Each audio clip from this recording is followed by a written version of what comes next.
Flo, welcome to studio. We're going to talk first, though, about La Réunion and the cyclone hitting there. Actually, we're going to start with another story. We're going to look at the... I'm racing ahead to the cyclone. Right ahead. We're going to start with another story that's getting a lot of attention today. It's should you be afraid of your contraceptive pills? And that's on the front page of Le Parisien. Now, all this started back in December when a young woman named Marion Lara, a 25-year-old woman living in Bordeaux, sued the pharmaceutical company Bayer because back in 2006, she suffered from a stroke, and she says that it's the contraceptive pill that Bayer makes that caused this stroke. And this case got a lot of attention at the time, and it turns out that she's not alone. About a dozen women are suing other pharmaceutical companies because of these, what they call these third and fourth generation contraceptive pills. These women claim that they have serious health problems because of these pills. And in fact, one woman claims that her 26-year-old daughter died because of one of these pills back in 2009, because otherwise she was in excellent health. Now, left-leaning Libération is also taking a closer look at this issue. All right. Well, Libération also takes a look at this, and they say that the pill became legal back in 1967.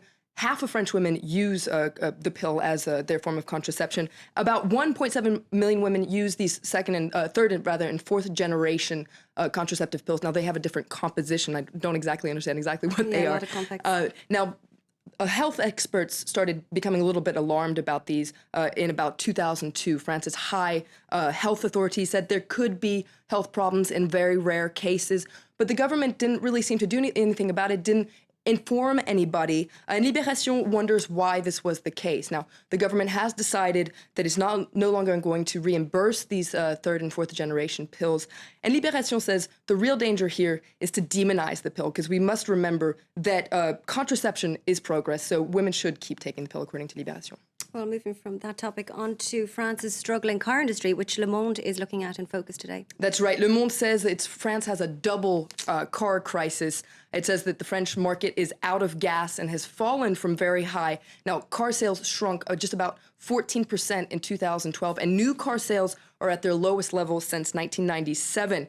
Now, the French car industry has slipped from second to third place in Europe, falling behind Germany and the UK. And according to Le Monde, a lot of this has to do with the crisis. People are putting off buying new cars. But also, back in 2008, at the beginning of the crisis, the government put in place a policy, kind of a cash for clunkers policy, to encourage people to trade their old cars in for new ones. So basically, people who would be buying cars now bought them back in 2008. Now, on top of that, France's top car makers, PSA, Peugeot, Citroën, and Renault, are in trouble. Le Parisien says they're facing very tough competition from emerging economies like China, Brazil, and Russia, meaning that they're only building half as many cars as they did 10 years ago. And if we go back to Le Monde, Plantu, the cartoonist, has a funny take on things. Now, unfortunately, it's a sad tradition that every New Year's Eve, hundreds of cars are set on fire across the country. This year, 1,200 cars were burned. And there you see a thuggish guy talking to his buddies saying, "Come on, guys, step it up. You've gone soft this year. How do you expect to boost car sales if you burn so few cars?" The sad reality of what happens on New Year's.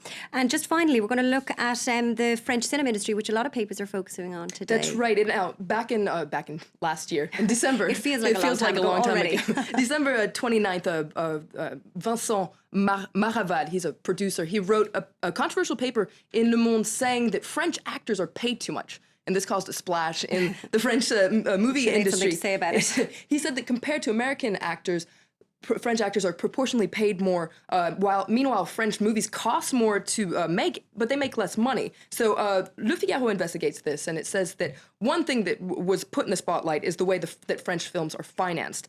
Now, it's extremely regulated by the government, especially by the Centre National du Cinéma, the National Cinema Center.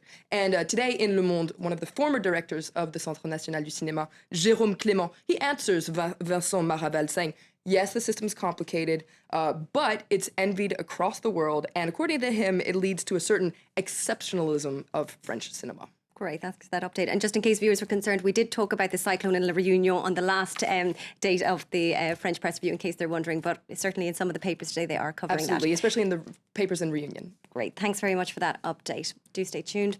We'll give you some headlines now. A dramatic jump in the Syrian